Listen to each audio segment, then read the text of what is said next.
Olá, seja muito bem-vindo ao Contribuinte Cast, o podcast do contribuinte. E eu, Ragélia Canavati, estou aqui com vocês neste 21º episódio para tratar de um tema que foi debatido lá no nosso canal do Telegram.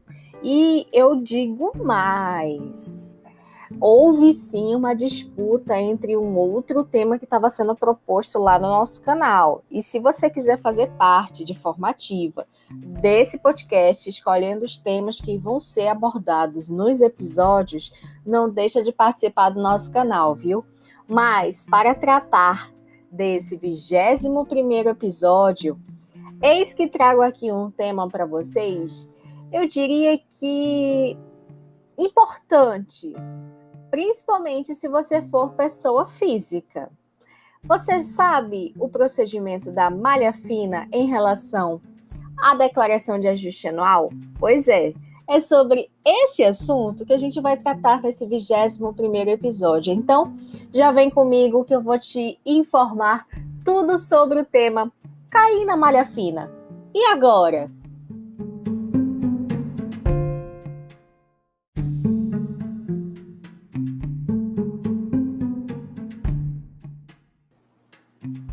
Para falar sobre malha fina, é preciso primeiro que eu te esclareça que malha fina é um procedimento para verificação de possíveis ausências de informação, conflitos de informações. Está muito relacionado àquelas questões entre o cruzamento de dados que a Receita Federal já possui e os dados que você vai mencionar na sua declaração de ajuste anual. Bem antes, não era possível verificar a questão da malha fina de imediato, ou seja, no ato que você está lá preenchendo a sua declaração de ajuste anual. Mas isso mudou com o decorrer do tempo. E hoje já é possível, sim, você verificar ao final da sua declaração de ajuste anual se você caiu na malha fina ou não. E o simples fato de cair na malha fina nada mais é do que você ser retirado da fila, tanto para a fila para restituição normal, ou aquela fila que vai ser destinada para que sejam feitas aquelas quitações de imposto a pagar. Ou seja, a partir do momento em que, teoricamente, você sai da fila por conta de um chamado da Receita Federal, esse sair da fila que nós estamos mencionando aqui é justamente a malha fina, que é um procedimento para que se verifique algumas informações que foram prestadas na sua declaração de ajuste anual. Agora, muita gente não sabe que quais são os procedimentos após você ingressar na malha fina, né? Então, é por esse motivo que nós estamos aqui nesse 21º episódio para esclarecer todos os pontos que muitos contribuintes têm em relação a esse tema.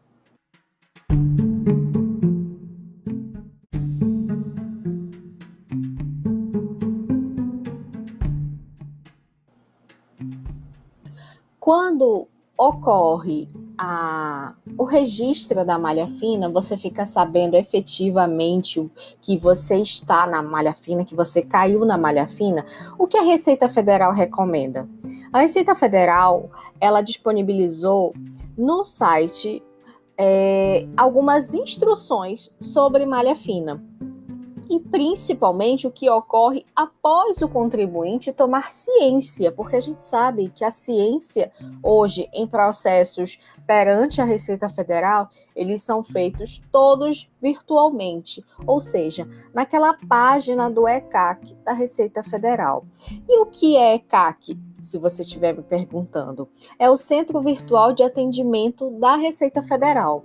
Agora, para que você possa ter acesso a essas informações, você pode verificar de duas formas.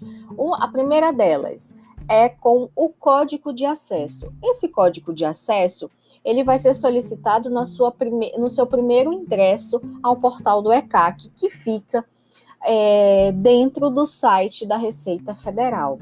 Esse código de acesso vão lhe pedir, o próprio sistema vai pedir a você que você confirme alguns dados e que, após essa confirmação, ele vai gerar um código. Esse código, guarde, porque você vai sempre utilizar tanto o código quanto a senha que você for cadastrar. Agora, se você possui a certificação digital, e a certificação digital eu ressalto aqui que hoje não é mais um critério exclusivo para as pessoas jurídicas, não. Pessoa física pode sim obter e possuir a certificação digital, que é o chamado CPF digital, tá? Que possui todas as informações, existem vários modelos. Existe o modelo de cartão, existe o modelo do arquivo na nuvem, existe o modelo do token, que como se fosse um pendrive, só que não é um pendrive, é um token, tá? Então, a respeito dessa certificação, ou você acessa através do código de acesso ou da certificação digital. E aqui a gente faz uma ressalva que, quando você for fazer o acesso ao ECAC, que é o portal do Centro Virtual de Atendimento da Receita Federal, através do código de acesso serão disponibilizados alguns serviços. Todavia, o que nós recomendamos é a certificação digital, pois através da certificação digital, o contribuinte ele pode verificar uma vasta informação a seu respeito. É como se fosse em relação ao código de acesso, você tem acesso a 70% das suas informações tributárias. Todavia, se você possui um certificado digital que contém uma segurança muito maior, tá? É possível sim verificar 100% de todas as suas informações tributárias. Agora, em relação ao procedimento da malha fina, como funciona? Você já sabe que você precisa você já conhece o portal, que é o Centro Virtual de Atendimento da Receita Federal, já sabe como fazer para acessar através do código de acesso ou através do token ou certificação digital, tá? Esse é o primeiro passo, é você saber como consultar no Centro Virtual de Atendimento. E se você já sabe, dá um risco no seu checklist aí. Agora, a partir do momento em que você já está no portal do ECAC, você pode sim saber o motivo pelo qual você está na malha fina. Por quê? Porque no momento em que você está registrando ali, prestando a sua declaração de ajuste anual, você só tem a informação prévia de que algumas informações estão inconsistentes e que por esse motivo você encontra-se na malha fina.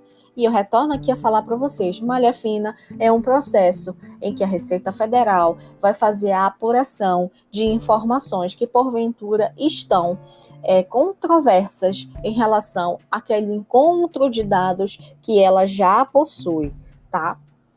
Agora, a partir do momento em que você já está acessando o ECAC, você pode acessar também e saber e conhecer aquele motivo pelo qual você está ali, na malha fina, tá? Dado o motivo, você pode concordar ou não com aquele motivo. Se você concorda com aquele motivo, você pode retificar e pagar com juros. A gente menciona sempre aqui as opções que o contribuinte possui em relação a esse procedimento da malha fina, tá? O contribuinte, concordando com o motivo, ele pode fazer a retificação, ou seja, é uma declaração de ajuste retificadora. E essa declaração de ajuste retificadora, a gente menciona aqui que a partir do momento em que for gerado o DARF, aquele DARF, ao final da declaração, ele vai ser gerado com a presença de juros. Agora, caso o contribuinte verifique o motivo que está sendo levantado ali pela Receita Federal, ele pode não concordar, ele pode discordar daquele motivo que está sendo ali imposto a ele para que ele possa passar por esse procedimento fiscal, tá? A partir do momento em que ele não concorda, ou seja, ele discorda, ele tem a opção de agendar ou aguardar uma convocação para apresentar os documentos comprobatórios à Receita. E aqui a gente faz uma observação como está sendo realizado esses atendimentos e esses agendamentos. A Receita Federal, muito recente, ela divulgou as formas de atendimentos virtuais. Então, todos os atendimentos virtuais, por mais que agendados estejam, esses atendimentos estão sendo realizados na modalidade virtual. Então, muita atenção a essa situação.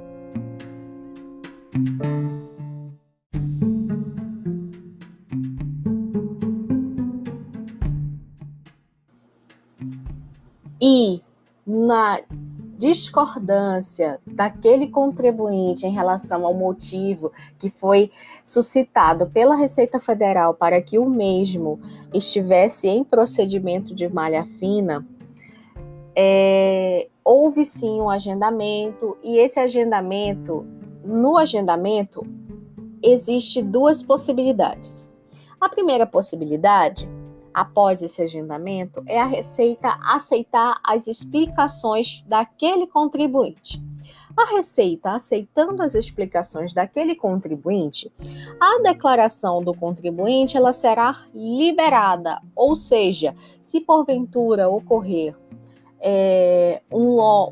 uma restituição daquele valor, aquele contribuinte, quando possuir a declaração sendo liberada pela Receita Federal, logo após o agendamento que foi realizado para demonstrar os documentos e explicar os fatos, a Receita Federal, aceitando essas explicações, ela vai fazer o quê? Ela vai liberar a declaração.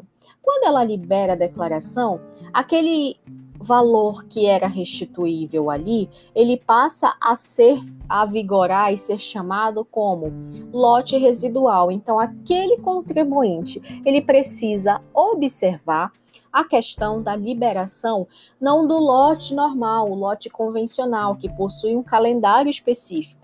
Porém, o lote do qual ele poderá receber aquela restituição será o lote chamado lote residual, tá?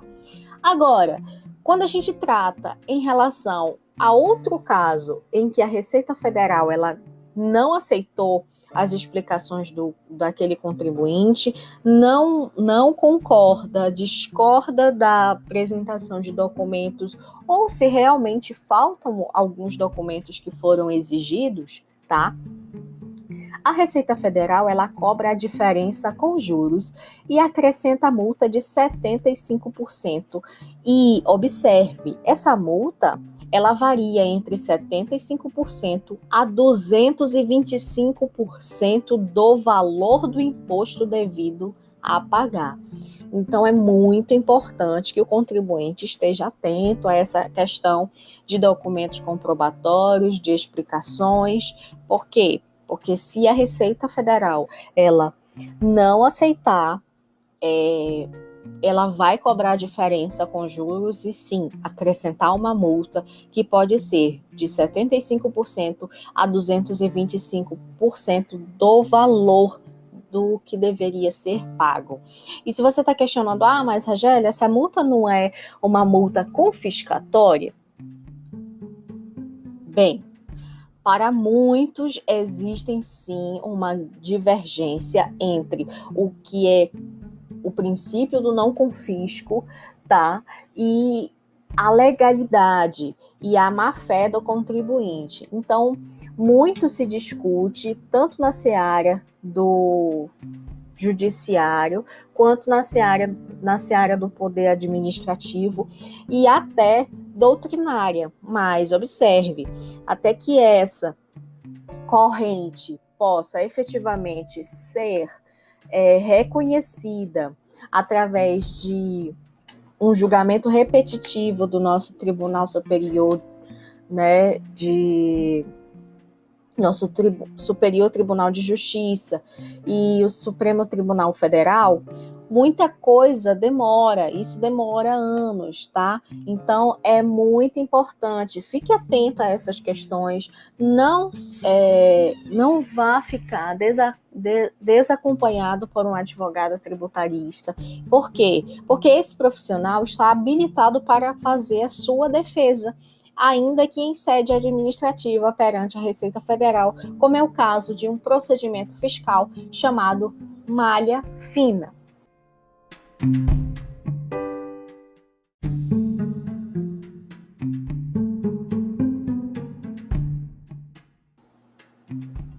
Bom, a partir do momento em que o contribuinte se vê na obrigação de pagar aquele valor que está sendo cobrado, aquele tributo mais as penalidades que estão sendo cobradas, ele tem uma opção.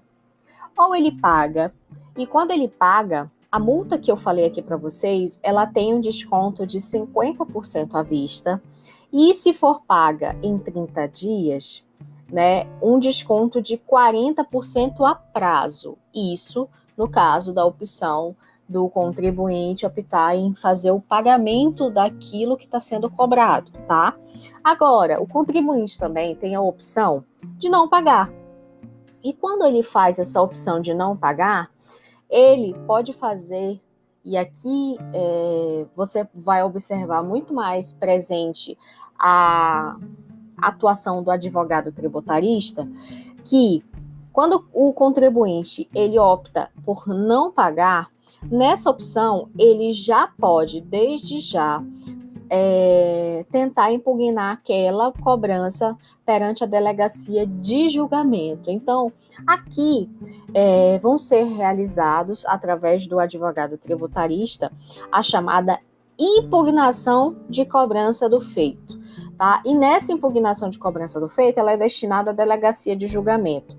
Nessa delegacia de julgamento é onde vão ser observados alguns critérios, como principalmente os princípios que regem o direito tributário, ainda que em sede de processo administrativo. O princípio do não confisco vai ser avaliado nessa esfera, tá? Nessa parte em que a delegacia, que é a chamada delegacia de julgamento, ela vai promover esse julgamento com base em toda a defesa que vai ser formulada pelo advogado tributarista.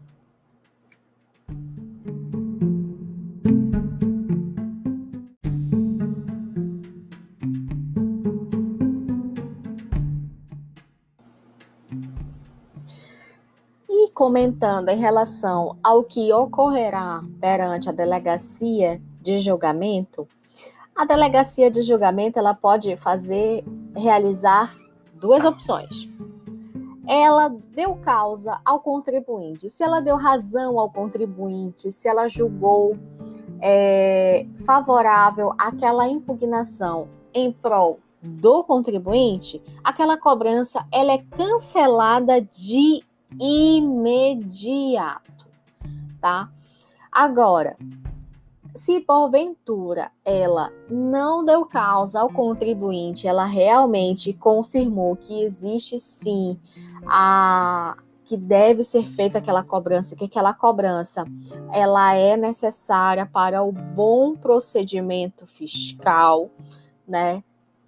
O contribuinte ele tem duas opções. Se ele paga, o desconto na multa será de 30% à vista e 20% a prazo, tá? E a gente foca muito em relação à multa, porque lembra que a multa, ela variava entre 75% e 225%. Então, se ocorre, porventura, um motivo, um liame entre o contribuinte estar querendo realmente quitar aquela dívida, o que o fisco faz? Ele promove um desconto nessa aplicação da multa, tá? Agora, o contribuinte também, ele pode não concordar. E ele discordando daquela situação, ele então, acompanhado do advogado tributarista, Tá. Ele deve recorrer ao Conselho Administrativo de Recursos Fiscais, o chamado CARF. É aqui que o contribuinte, pessoa física, muitas vezes participa do procedimento perante o CARF.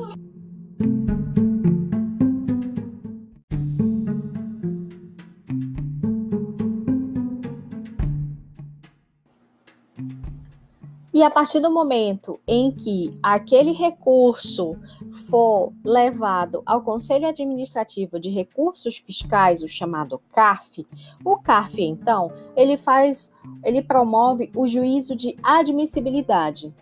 E para você entender o que é juízo de admissibilidade, o juízo de admissibilidade para o direito processual civil nada mais é do que uma análise prévia se estão presentes todos os requisitos para que aquele recurso possa ser conhecido e futuramente apreciado pelos conselheiros daquela corte. Tá?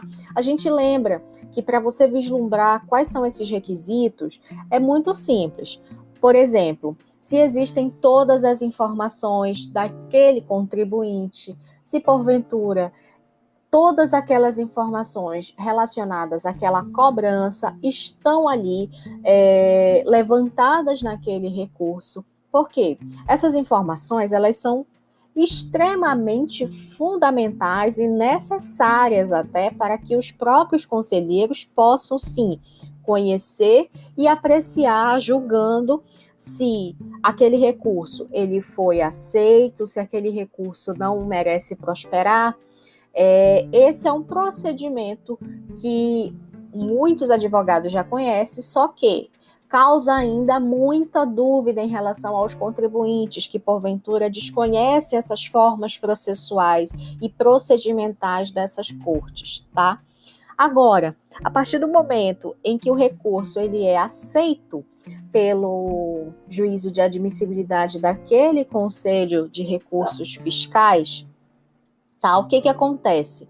O CARF aceitando, julgando, deferindo aquele pedido daquele contribuinte, o que ocorre? A cobrança ela é cancelada, tá? Só que a gente sabe que existem meios também que o Conselho Administrativo de Recursos Fiscais, ele não aceita aquele recurso, ele indefere aquele recurso. E, a partir desse momento, o contribuinte ele possui duas opções. A primeira opção, é claro, que sempre vai ser aquela de cumprir com a obrigação principal, que é aquela de pagar.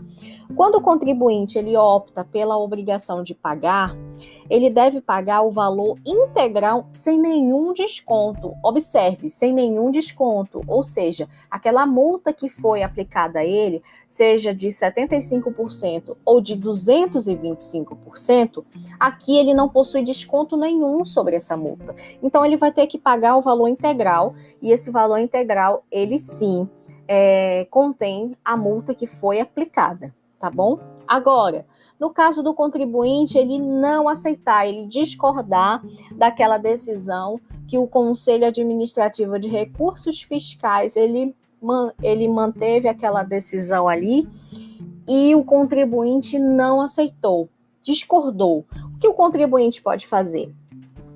Volto a falar.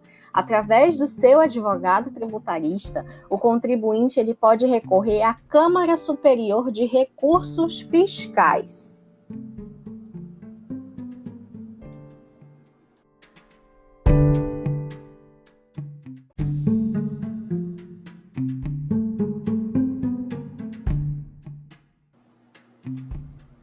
E a partir do momento em que o contribuinte ele recorre à Câmara Superior de Recursos Fiscais, essa Câmara ela tem o condão de analisar, tá? O conjunto da obra, eu diria. E através dessa análise, eles podem deferir ou indeferir. Aqui eu ressalto que aqui a gente está tratando de um processo administrativo fiscal, que envolve de certa forma, o imposto de renda, malha fina, é um procedimento fiscal da malha fina que se tornou um processo administrativo fiscal, tá? O que a gente lembra aqui para vocês é que através desse julgamento que é proferido pela Câmara Superior de Recursos Fiscais, se o contribuinte, porventura, vencer, ou seja, receber uma decisão favorável sendo deferido, aquela cobrança é cancelada, tá? Agora, caso o contribuinte venha perder, tá, perante a decisão, o acórdão que é gerado através da Câmara Superior de Recursos Fiscais, tá? O contribuinte, ele tem o prazo de 30 dias para pagar, e esse pagar é o pagar de forma integral, incluindo a multa, juros, ou nesse mesmo prazo ele pode recorrer perante o Poder Judiciário. Eu ressalto aqui que muita dúvida é relacionada a se porventura a cobrança vai ser cancelada, é só cancelada, o contribuinte ele não tem mais nenhum outro benefício, ele pode porventura recorrer ao judiciário para questionar um possível dano moral? Isso é uma dúvida muito recorrente dos contribuintes, que principalmente participam por esse procedimento fiscal que é chamado malha fina. Observe, aqui a gente não está tratando sobre direito civil em si, é um direito material que é trazido lá no direito civil. Não, aqui é puramente direito tributário. É relacionado a um procedimento fiscal que, porventura, foram analisadas algumas situações, foram feitas algumas comparações em relação àquele encontro de informações que o fisco possui com a sua declaração de ajuste anual. E você, como contribuinte, que participou desse procedimento fiscal da malha fina, você apenas estava ali cumprindo o que é uma obrigação sua, que é de prestar uma declaração de ajuste anual conforme todas as informações, até porque o fisco ele tem como fazer esse cruzamento de dados. Logo, de antemão, eu já menciono que seria muito bom se todos nós, enquanto contribuintes, que passássemos em relação a algumas situações de procedimentos fiscais, pudéssemos sim depois acionarmos o Poder Judiciário para pleitear possível dano moral. Mas veja, aqui a gente não está tratando de algo que fere a honra daquele contribuinte, muito pelo contrário, o que o fisco consegue promover ao longo desses procedimentos é que aquele contribuinte, de fato, que está participando de um procedimento fiscal que é denominado malha fina, ele possa sim, através de orientações de seu advogado, possa aprender que a forma como foi feita aquela declaração de ajuste anual, ele cometeu de forma errônea. E a gente sabe que não se pode alegar desconhecimento de lei. Então, através desse princípio que eu acabo de informar para vocês, infelizmente não cabe ao contribuinte fazer um ingresso de ação pleiteando um dano moral por conta de uma participação em procedimento fiscal da malha fina. Agora, quando o contribuinte ele tem esse prazo de 30 dias para pagar ou de 30 dias para recorrer ao Poder Judiciário, a gente informa que esse prazo ele é contado em dias úteis. Então, preste muita atenção em relação a isso e principalmente em relação à questão da multa, que ela pode ser majorada entre 75% e 225%.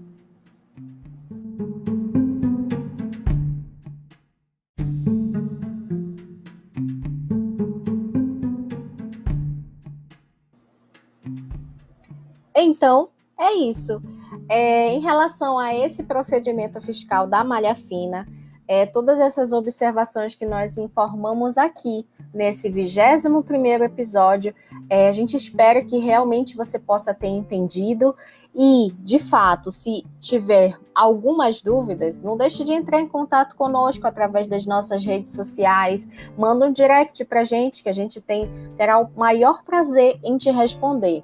E a gente aproveita também para agradecer todo mundo que escolheu, votou nesse tema para que a gente pudesse abordar nesse 21º episódio lá no nosso canal do Telegram. Então, já fica aqui o convite. Se você quiser participar de forma ativa, escolhendo os temas que serão abordados nesse podcast, você é contribuinte. Esse canal é seu, então faça parte, participe. O endereço do nosso canal lá no Telegram vai estar sendo informado na descrição desse episódio, então não deixa de nos acompanhar, tá? Aqui eu encerro mais um episódio com a gratidão de poder contar com a sua presença para brilhantar ainda mais esse nosso 21º episódio, e já te convido para participar conosco do nosso 22º episódio na semana que vem. Eu te espero. Até semana que vem. Tchau!